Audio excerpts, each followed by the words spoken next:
Okay, so what we're getting ready to do here is we're going to demonstrate the tool. The whip finish tool had a special request today that somebody asked me if I would show them how to do the whip finish tool. And sometimes I take for granted that everybody that's tying jigs knows how to use this tool. So let's go over this.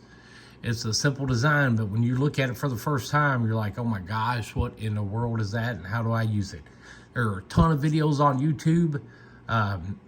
I watched them and took some of it and actually just had to teach my own self how to tie with this thing. There are different ways to tie this. So you can do it by hand or you can use the whip finish tool. I myself prefer the whip finish tool unless I'm tying something really big, some kind of really big bass jig or something like that, or tying off a spinnerbait or something. But majority of the time, even if it's a big jig, I will always try to use the whip finish tool.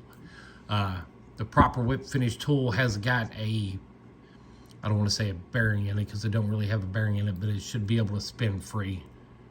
You should be able to spin that in your hand so that way it rotates as you're rotating with the knot.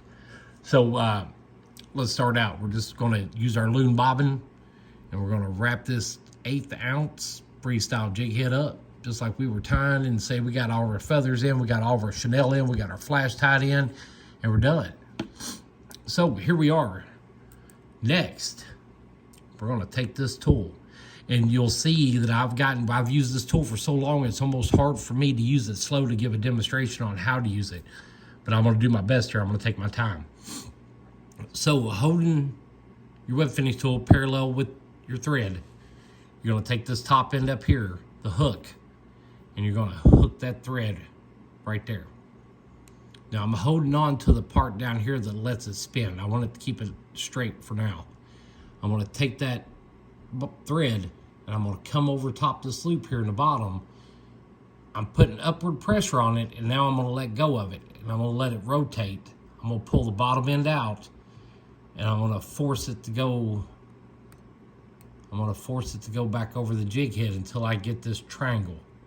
Now I know from years of time that once I get that triangle, I've got it the way I want it. And then we're just going to loop it over the jig head, paying attention to where the thread's at down here on your eye.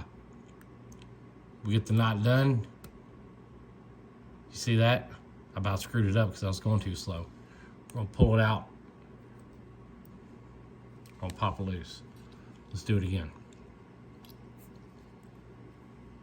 Hook it. Come in down here at the bend. Let go of it. Pull it up. Keep some pressure on it. Wrap it. I'm feeding it thread and I'm letting go at the same time. Pull it out. I'm struggling. Let's do it again. Hook it. Come over top that dent right there. Pull it up. Create your triangle. Loop it. You gotta give it thread at the same time or you're just gonna get yourself in a tight bind. Pull it out. Pull it tight. I'm gonna do it again in slow motion, and if you have to, go back and watch this video and play it in slow motion and just keep an eye on how I do it. Once you get this tool, you'll get this tool. You'll never forget how to use it once you learn how to do it the first time.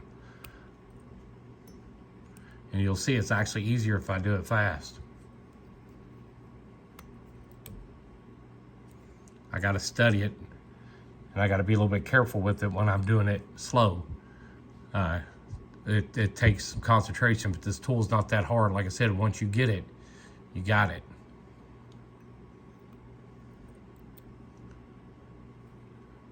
Hook it, loop it, get your triangle, wrap it.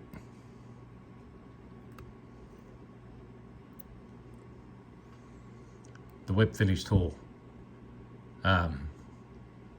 Wish there was another way I could show you better how to do it, but that's the only way I know how to describe how to do it. Hook it, come up through the loop, put some upward pressure on it, let go of it, let it spin, create your triangle.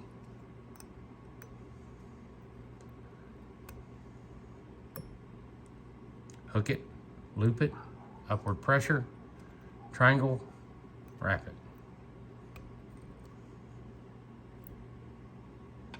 Been so long since I've done with my fingers, I'm not even going to try.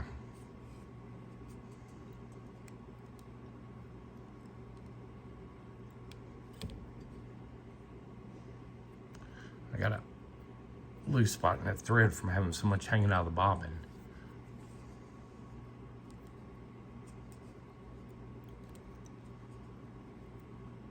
To me, this one's, I don't like using that one unless I'm doing something that's extremely big, some type of bass jig or something like that.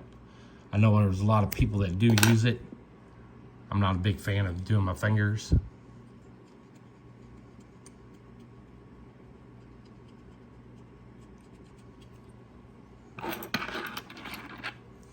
See if we can do it without bumping the camera. Hook it, loop it, upward pressure, triangle. 1, 2, 3, 4, 5.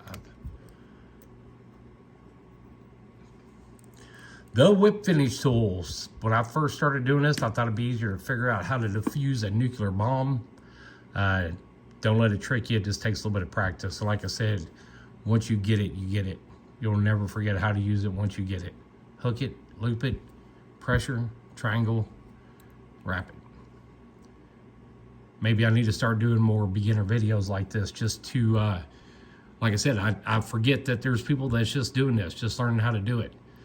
The whip finish tool. If this video helped, hit that thumbs up, share this video, let other people know where you found it at.